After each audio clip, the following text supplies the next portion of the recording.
আল্লাহ রাব্বুল আলামিনের কথা আল কোরআনুল কারীমের ভাষা কিন্তু খুব স্পষ্ট, কোনো বক্রতা নাই, জটিলতা নাই।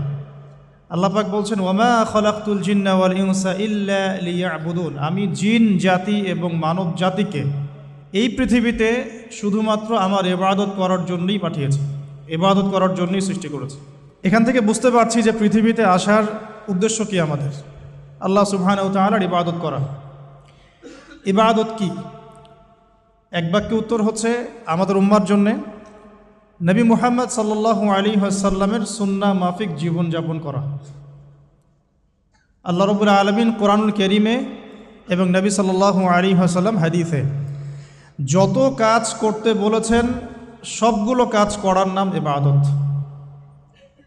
আল্লাহ রাব্বুল আলামিন কোরআনুল কারীমের মধ্যে, নবী সাল্লাল্লাহু আলাইহি ওয়াসাল্লাম হাদিসের মধ্যে যত কাজ করতে বলেছেন